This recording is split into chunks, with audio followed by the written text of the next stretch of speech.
Hey, random thought. Is love truly blind? I mean, it's an age-old question, right? People say, oh, love is blind. Oh, there's love at first sight. You know, is it true? Is love truly blind? I would like to believe so. And the problem is there's these exceptions, not the rule. There's somebody out there who married somebody they've never met, never seen, fell in love with them, or were pen pals, no pictures, and then they finally meet in person and they fall in love. So it's possible, but for the most case, no. I don't think love is blind. I think love is picky as shit.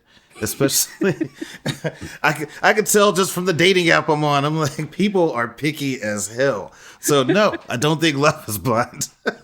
You know, if you go back to the 2012 football season, college football season, you'll find out that love definitely is blind because Manti Te'o was in love with a woman he never met.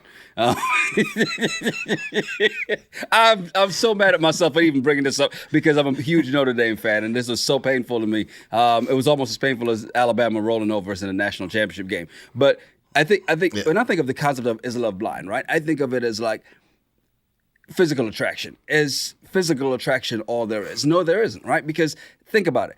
You've met somebody at some point in your life, right? Where you were like, all right, we're cool. And then as you get to know that person, you start to fall for that person. And you're like, you know what? I could actually see myself with this person. It's not all about the looks. And I think, for me, when I think of is love blind, is that it? Yeah. No, I've never had that happen. I've never just, we've been friends, cool. And then over time, I'm like, you know what? Look at her. I had no idea. No, I've either was attracted to you and liked you and was friend zoned. And so just either I've been waiting. I've been in the bushes like a Navy SEAL just waiting for my moment. You're like a sniper. But I've never had this gradual, like someone I was not interested in or not attracted to over time. Then we got involved. I haven't had that happen. But again, I do think it's possible. But I think also people, because I think one school of thought is if you're all about looks, then you're wrong. And that's negative. And I can see that. But also what's wrong with saying you want what you want? Right. If you're a woman who's 5'2" and you're like, I don't date guys who are less than 6 feet, do that. You minimize your pool. But do that if that's what you want. There is a little bit of an aspect of, is it possible to love or like somebody that you haven't seen? And maybe that's the challenge. It's one thing to see the person, but what if you've never seen the person? Remember the 80s? You just write letters? Yeah. Maybe send a Polaroid of yourself, but that's about all you can do. There's a reason why when you see somebody on social media or on a dating app, you look for more pictures. You say, send me one with today's newspaper. We don't buy newspapers anymore. Well, send me one with something in the background from today. I want to see what you look like now, not 15 years ago. Yeah, it's like, hey, okay, hey, nice pictures on your profile. Now show me the real ones. Show me the real ones. This little angles and all. Oh, that's cute. Show me the real ones. I'm telling you that you need to make a dating app that you are required to have a minimum of 3 pictures. One, first thing in the morning.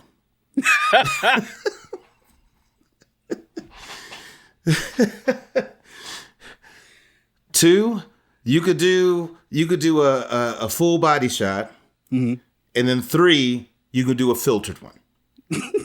But so first of all, first thing in the morning, unfiltered, full body shot, unfiltered, and then you have a bonus picture that you can do all the crazy shit that you want to do with it. Every single first thing in the morning shot's gonna be like, I woke up like this. Hey, but sometimes you might want to know the truth. It's like you scroll through, you're like, oh shoot, you woke up like. If that's how you wake up, nope.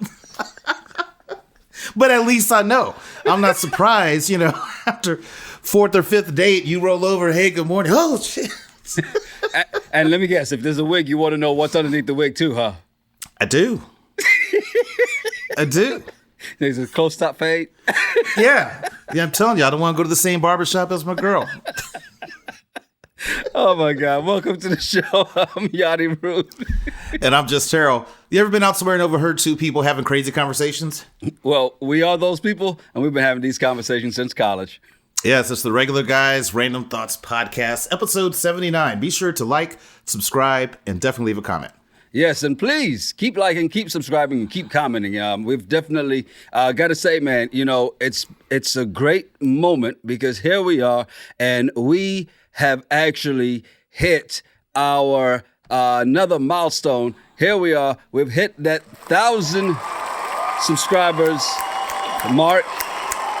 You said by the end of the season for Married at First Sight, and yeah, we did it way before that. 2 weeks. It just 2 took weeks. 2 weeks. Man, those prayer warriors out there are telling you. I guess maybe prayer works. I don't know. But, you know, I love the fact when someone said, by the way, tell you can't call on your prayer warriors because you don't pray. Yeah, well, they're not my prayer warriors. I just called them prayer warriors because they said they are from the last season. So, but they're not mine. I don't. Like I don't own the rights to this club. This thing how people try to post that on social media. I don't own the rights to this music. That's not going to stop you from getting that content pulled. We know you don't own the rights. We've heard that song before. Well, you know, as a man of your word, we kind of talked about it a little bit before, whether we do this Love is Blind or some other show, right? And somebody said before, why don't we just go ahead and do this Love is Blind season 2 recap, and it won't be by episode. Just do a whole season recap. So, you know, we'll still pick another show because we've reached that milestone. We'll pick another show after this season 14 is over. But, and matter of fact, we'll let you pick that show. But now we do for episode 79, the Love is Blind season 2 recap. I watched the show. I was surprised to hear you say that you started watching it. I was like, what? What's going on here? And then the fact that you had so much to say about it and the concept of the show. Let's start there because I know this had to be somewhat intriguing because by the way, it's also done. One of the producers from Married at First Sight, if you thought there was some similarities in there.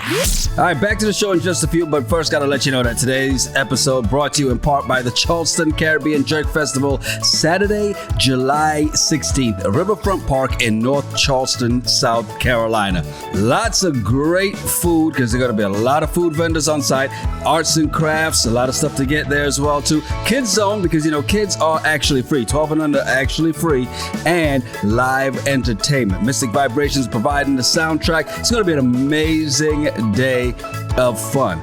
CHSJerkFest.com is where you can get your tickets at only $10. Plus, like I said, kids 12 and under absolutely free, but everybody has to have a ticket, so you can reserve your children's ticket with an adult purchase, okay? So don't just try to drop the kids off and say, all right, we out, we going somewhere else. There are no babysitting services on site. CHSJerkFest.com. Now back to the show. The concept of the show, let's start there. So let's just say I was on Netflix. It happened to come on. I couldn't reach the remote. I started watching it. And Prayer Warriors worked. Yeah, I couldn't reach the remote. And I'm just like, well, let me just see what they're talking about. So the concept of the show, I like the fact that it's not this, you're going to get married to somebody that you've not met. And I'll kind of go overall. I like the quick speed dating aspect of it. Because you have certain times, I saw that they had the little notepads and they're taking notes and stack ranking which ones they like. I'm like, this is interesting, right? Mm-hmm. I feel like it was going to be a lot less drama, at least until they each see each other and then the drama comes. But actually, there's drama in the pods because you have Natalie coming out, oh, Shayne is it? And then causing all this extra drama. When I just find that odd. Like you're going to come out and talk about everybody you're dating. Right. And they could be dating someone else that you're talking, dapping them up and talking all this stuff. But at least I like the idea that you can get a chance to get to know a person, see how y'all click, and then take it from there compared to Married at First Sight. So from a concept standpoint, I give it a thumbs up. Yeah, the drama of it, especially the fact that you have, you're hearing a voice and that's it, right? And I was actually reading an article about, things you didn't know about the show, like the fact that, yes, they're in these pods. They have timed for the first one, but after that, they can go to as many dates as they want. They can stay in the pods as long as they want. Some people go into pods just to get away from everybody else and just sleep in the pods. And the producers aren't even engaged with them while they're having these conversations. It's all them. The other part that I thought that was interesting is the fact that once you get engaged, you can leave the pods and you get to meet, right? From there, then you get to go on vacation, get to know that person. It was always interesting in season 1, but especially season 2. And then you get to the altar, and that's when you have to determine I do or I don't. I think that's got to be a lot, because even if you're going to say no, and you got to get dressed for this, and you've got your family, your friends there. That's tough because you've brought them all along. I've taken time off of work to come see you say I do, and you say I don't. All right, you owe me some money. Whatever you get from this show, I need a check. That was the part that I thought was weird. I'm like, why go all the way to the end? Yeah. If you know it's a no, why do that? And to your point, you flew people in. Mm-hmm. People took off work. Mm-hmm. All kind of stuff. People had to go rent tuxes. People spent some money just to watch you say no. I will say the parents were very like, whatever you decide. And I'm like, whatever you decide, they're getting, so it was kind of a shock and a reminder that, okay, they can say no at the altar. And I think that concept is, because that's also real. I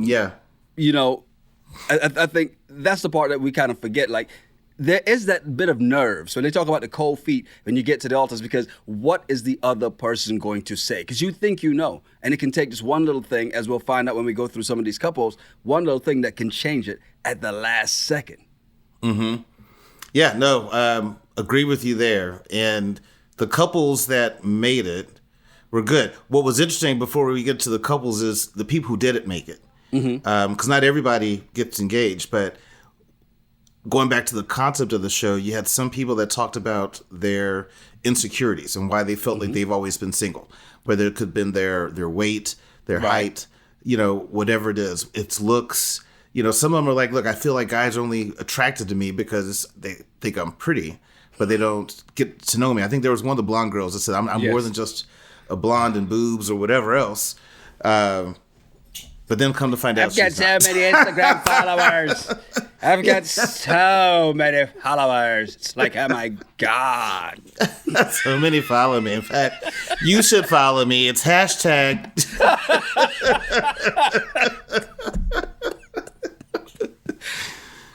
Let's talk about these couples that, well, let's just say made it. Danielle was an interesting character. And honestly, Nick was a messy bitch. Danielle, it's interesting to see someone's insecurities make them all but sabotage a relationship. Yeah. And I felt like that's what she was doing. Like, she felt like, you're going to leave me anyway, so I'm going to create an issue here. And that way I can be the one that, causes it to leave. I like the fact that, she's younger, he's older, to see how that dynamic works, because she needs some growing up to do, to me. I mean, she still seems a little bit immature, but maybe she's just right there on the edge. Now I wonder what Nick's going to do when her friends want to come over and have dance parties on the table. He's going to lose his shit. Remember, at the reunion, she said that he's the one that's on the tables more. And he's like, well, technically it's not a table. Because I was right there with him. Like, no, your friends do what? Get up on the... No. First of all, you don't put your feet up on my coffee table. I'll be damned if you stand on my dinner table. Are you crazy? What is wrong with you? Yeah. Who brought these people up? They're still... It's like living in college. That's what you do in college apartment. Right. Yeah. And so I think her friends, let's all come over, wear costumes, and get wasted. And then come to find out at the reunion, we find out Nick really loves the costumes. He loves dressing up, but which I'm not surprised, because Nick to me was suspect the entire time, right? For a bunch of different reasons. But one I really didn't like was the fact that he was very messy when it came to other couples. He was always in somebody else's business. I love his patience with Danielle, but he was always in everybody else's business and wanted to see the drama. I mean, I can't blame him, because we want to see the drama and we're watching the show, but he's a part of the show. Don't try to create it. Hey, he's the Gil from Married at First Sight season 13. He's the Gil spilling the tea. Hey, y'all, guess what I just heard? Can you believe this shit? Shh. You didn't hear this from me, but when they went to go see her family, I thought that was probably the funniest moment of the entire season, especially when her mom and her stepdad are talking about sex, and her sister's like, "Yeah, I've learned way more about my family than I wanted to ever." You know, 10 years ago, I'd have thought that was weird. Yeah. I'd have been like, this family's all kind of jacked up. But, you know, where I'm at now, from a sex positive standpoint, your parents have sex. Let's just stop acting all like weird about it. Yeah. They're adults. We're human beings. It'd be one thing if they were talking to their 12-year-old daughter about their sex life. She grown. Yep. Yeah, she's like in her mid to late 20s. She's grown. So it's okay. So I didn't see that as a big deal, but I could totally see on Nick's side, it's like, wow, y'all's family is different. They wouldn't have liked me because as soon as they tried to get me to go fishing, I'm like, no. Yeah, me too. Yeah, y'all go ahead. I'll cheer you on. Like, oh, he better catch a fish. I ain't catching shit. I'm going to Whole Foods. I'll catch us all fish. Be right back. Oh my God. Speaking of messy though, Iyanna and Jarrett. You know, I thought this whole dynamic between these two was really interesting, and I was really excited to see the reunion with these two. But just the whole layup, the beginning to them getting together, because I saw them together and I'm like, that's going to be a good couple. Mm-hmm. But there was something hanging in the background. Yeah. Mallory. That's what's hanging in the background. Well, okay, so individually, when they first, came out, I thought they made a cute couple immediately. Yes. And I like what Iyanna said, that it's hard for her to date because she goes, I'm not dressed up. I look like a 12-year-old boy. And I'm like, I could totally see that. I could totally see if I was out and about and she was just kind of regular clothes, I would look over too. I'd be like, no, you're not old enough. Go find your mama. But where's your ID, boy? Yeah. I know she has short hair, but y'all wouldn't go to the same barber though. But that's still longer than mine. I mean, that's still hair. I'm talking about this length. No. I mean, unless she had alopecia, it's going through cancer, and we're together, I'm with you. But just to start out, no. Anyway, I thought it was very interesting with the whole Mallory thing because I feel like Jarrett wanted to go Mallory. Oh, he definitely wanted to go Mallory. He wanted to go Mallory, but since she said no, then he cried. He goes into the break room, gets a cup of coffee, wipes his tears, and then comes right back to the pod and drops on the knee for Iyanna. Just like, but no, let's be fair. He didn't propose to her right then and there, right? He and first of all, let's go back to the part where he first got with Mallory and asked her. He did that whole thing of like, hey, if I were to kiss you, would you let me? Which is the dumbest shit to do. Just do it. But it works. It's old school stuff. It's old school stuff. It works. Obviously, it didn't work for him because he goes, hey, so if I were to ask you to marry me, what would you say? And that's what she was like, yeah, I'd have to say nah. And probably because he asked like a punk. But then to his credit, he did tell Iyanna, because she goes, what's going on? You don't sound like yourself. And then he tells her what's going on, as opposed to a lot of guys who would have just been like, it's just been a rough day, I just heard some bad news. So a lot of guys would have lied about that shit. He told the guys in the pods have just been tripping. Yes. And they should have had to find out watching the show. But to his credit, and I think this is probably what saved him in the end, is the fact that he actually told her. And then the next day he asked her. But he broke her down by telling her that, because he's so bent out of shape that she said no if he asked. That how is she not going to feel like the second choice? Well, I am glad he told her, because if he didn't, that would say something about his character, because she's going to see the show. Mm-hmm. Like, she will find out that that's happened. Mm-hmm. And so I do like that. I still think he was being a little messy at that party when him and Mallory were sitting there talking. In Mexico? Yes. Yeah, he was being messy there. I'm just like, dude, don't mess up what you got. He was very wrong for that. Because, the thing about it is, both of your fiancés are there. they can see the conversation. They don't know what's being said in the conversation, but they can see it. And body language says a whole lot. And you can see that he was so in. He saw Mallory and went, fuck. Because let's be real. Mallory, when she got out of the pods, looked way better than Mallory in the pods, okay? So when he saw her, he was like, shit. And, because this person that was his number one choice. No matter what he says now, she was his number one choice. And then he tried to be messy about the whole ring thing, which I thought was just, tacky. And Iyanna did say at the reunion, that was an issue. That did hurt because that said a whole lot because it showed that he was still into her. Yeah. And I mean, it is what it is. I think it's they worked past it. That's great. One thing I was curious about if Iyanna said that she had gone through any type of counseling or therapy, because you look at how she grew up, it seems like there's just some things there that I'm just wondering if she's maybe dealt with that.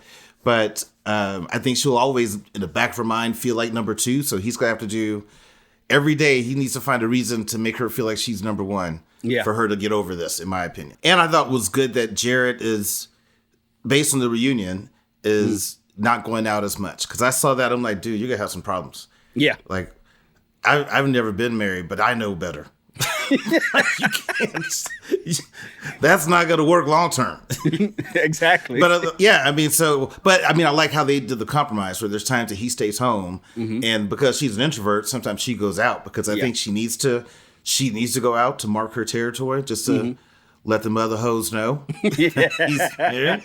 Because Jarrett's a good guy. There's a lot more Mallorys out there, so I'm glad they worked that out. But I think Mallory, this almost segues into Mallory and Sal. Yeah. Mm-hmm. Mallory is more attracted to Jarrett. You mean Salvador? Yeah.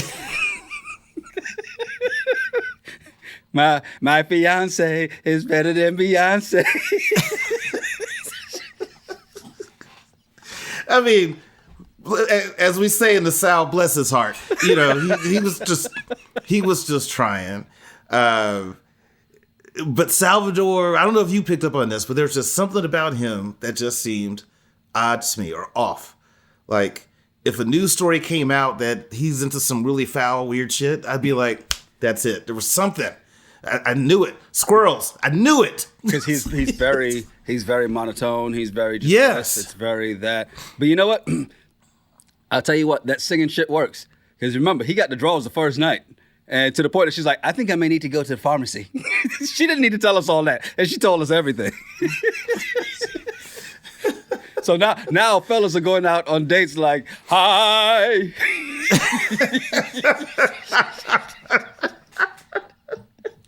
What would you like to eat? I need to sign up some singing classes, stat.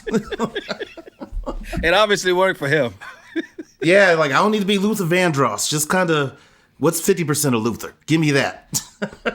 And I will say this to Mallory's point, though, considering, but then again, she did say this. If you're going into this to do something different, right, to try a different approach to meet somebody, she said, Jarrett is the kind of guy I would have always gone for. So she tried something different in Sal. And I think that's the thing that a lot of people are afraid of, right, is they always go for what they're accustomed. Go at what's comfortable. This is what I know. Yeah, it hasn't worked the last 99 times, but you know what? The 100th time is the charm. So let me try this. And to her credit, I mean, it didn't work, but at the same time, she did try somebody different that appealed to her in a different way, that was safer. And I guess it would be safer, right? But it was different. Yeah, that's a very interesting point. I kind of disagree. Which, okay. I probably would anyway. Yeah, of course. Because here's my thought. She might have been going after Jarrett's all the time, but I believe it's all about timing.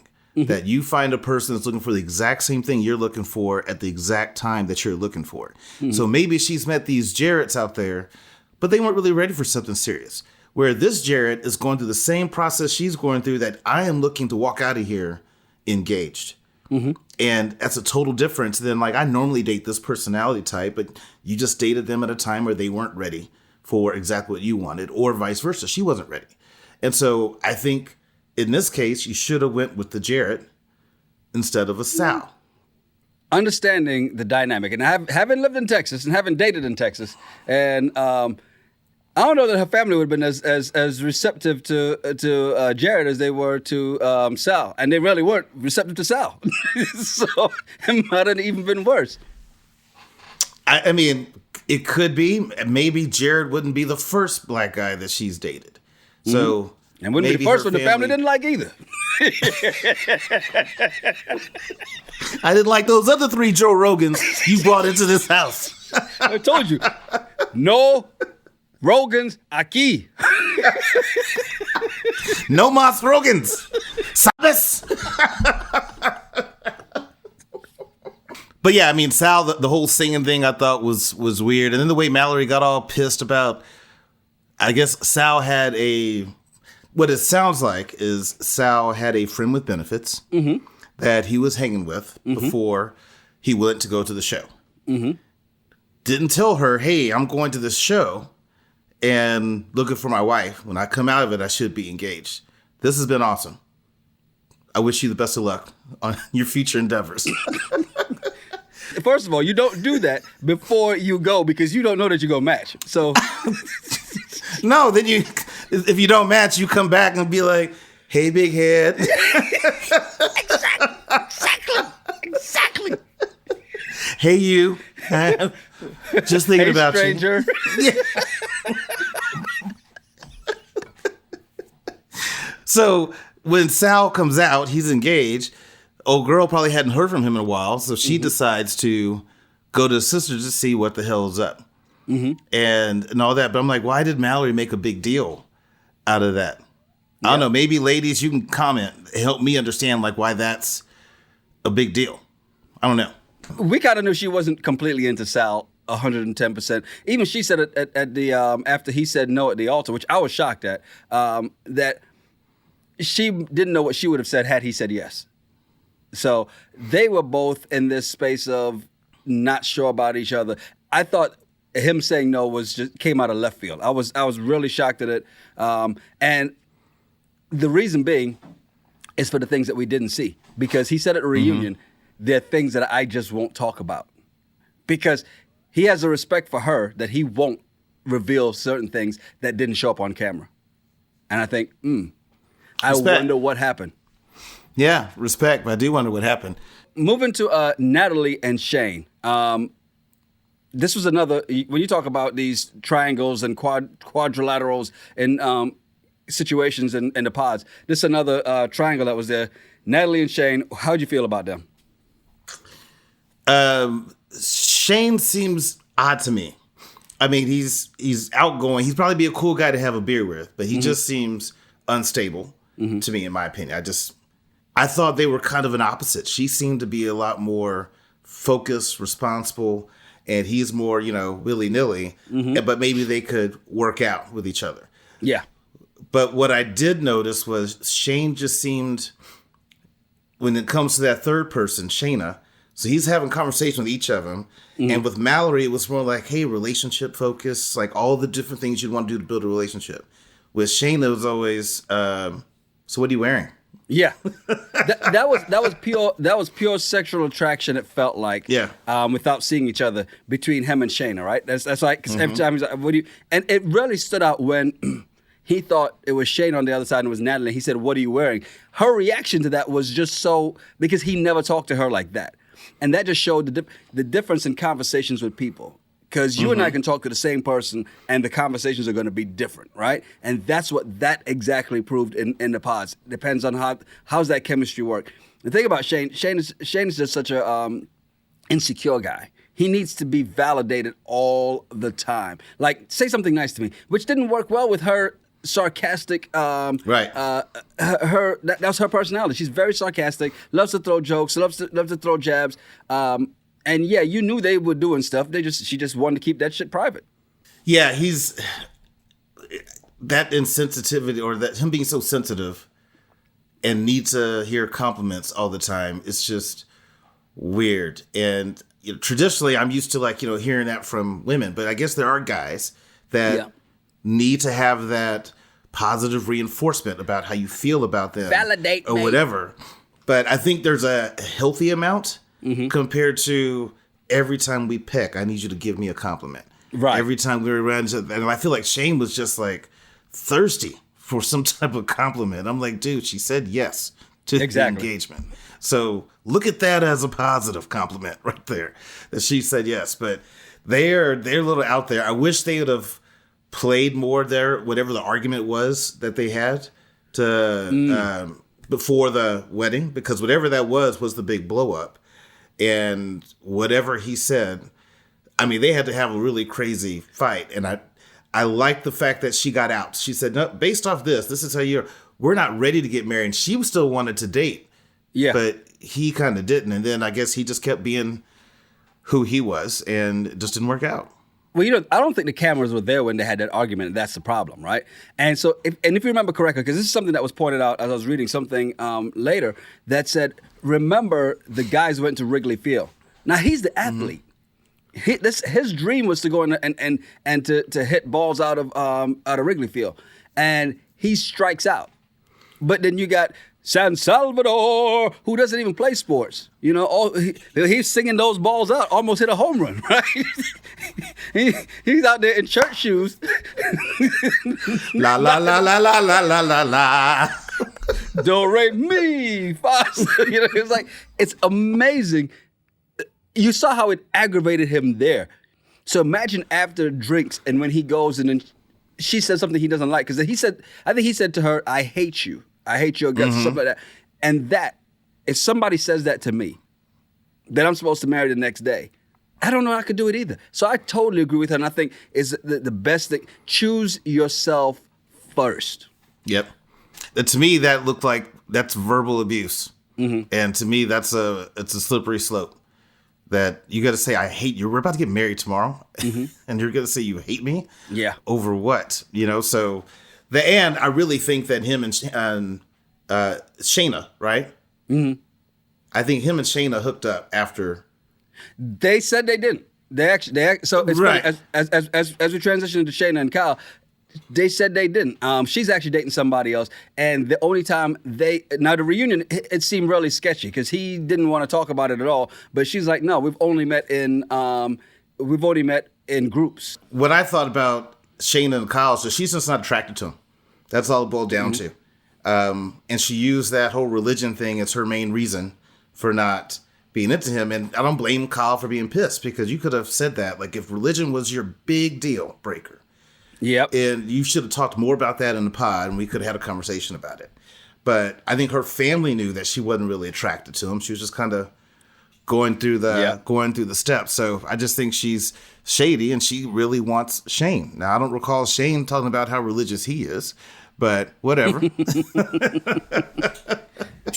Yeah, she was shady the whole time, and Natalie was upset because Shane thought he was talking to her, to Shaina, and she was just in the corner, just So she's been shady the whole time, even when she tried to break them up after they were engaged. So yeah, Shaina, she gets the exact amount of time we need to talk about her. And we move on to the wonderful couple of Deepti and your boy Abhishek.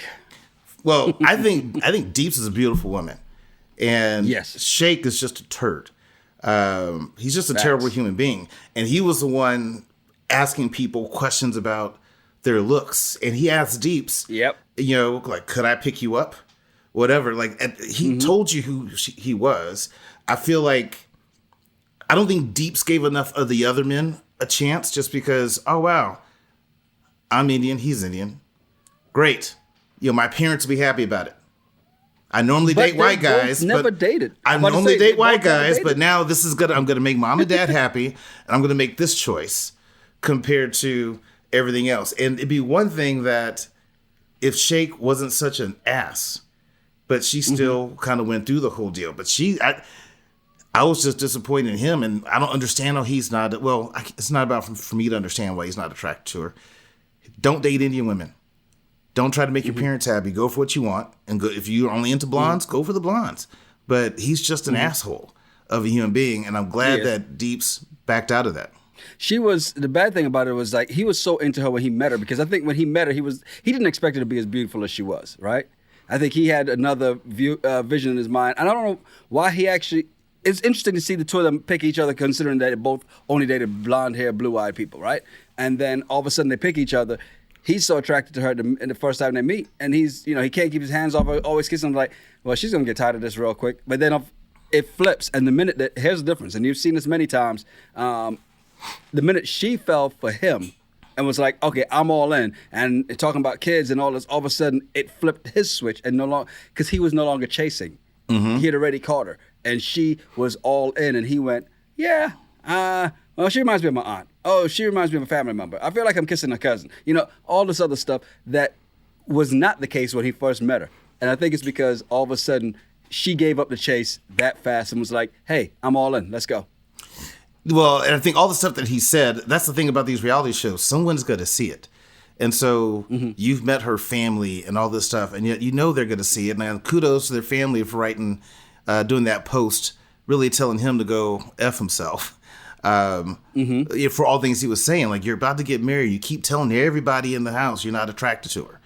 That just doesn't make sense. And then the way he behaved at the reunion, I'm like, you're just a shitty human being. Like, everybody around there is just like, what is your deal? Yeah.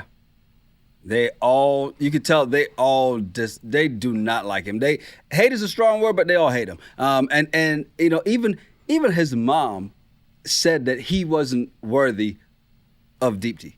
That's the thing that you got to go back and remember. When he was sitting with his mom inside, and she's just like, yeah, she deserves more than you, which is crazy. That means his mom knew exactly who he is, who he was, and who he will be. Yeah. It's bad when your mom calls you out. I mean, Married at First Sight, it's just your friends calling you out. But on this show, your mom tells you he ain't shit, his daddy wasn't shit. His daddy's daddy wasn't shit.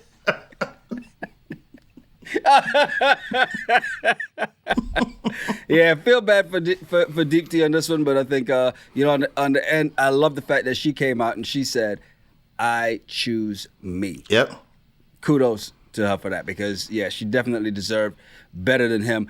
Didn't deserve all the crap that he put her through. So, as a whole, how'd you feel about Love Is Blind season 2? It's a lot less drama than Married at First Sight. It goes by faster. Mm-hmm.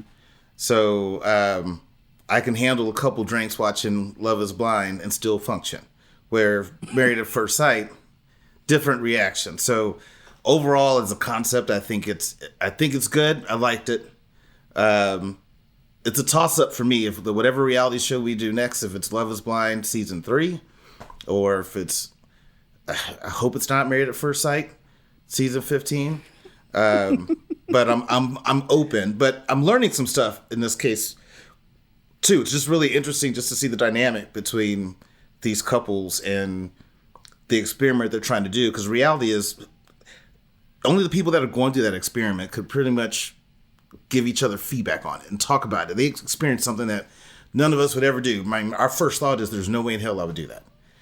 Right. That's my first thought. There's no way in hell I would totally do that. Mm-hmm. Now, I would love to see like a Love Is Blind or Married at First Sight 40 to 60-year-old age bracket.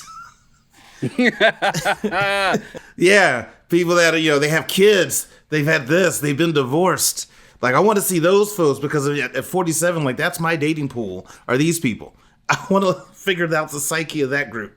Well, that's what Ready to Love is, actually, because it's older. They're 30s, mid-30s, up to mid to late 40s. That's what Ready to Love is. They're not getting married right away, but, that's the concept of it still. It's dating in that age range. And, they all got grown kids, or about to be grown kids, so. Well, maybe. We shall see. And that's another one that's been suggested. So, make sure you keep leaving your suggestions as to what we should watch. What's the next one that we should recap, right? And leave the suggestions below. And make sure you tell a friend to subscribe. I'm Yanni Rude. I'm Just Terrell. Hey, make sure you follow us at Yanni Rude, at Just Terrell, and at RGRT Pod. Yes, definitely leave some comments or send us some of your random thoughts and bullshit, and we'll talk about it on the show. It's the Regular Guys Random Thoughts Podcast. Cheers. Cheers.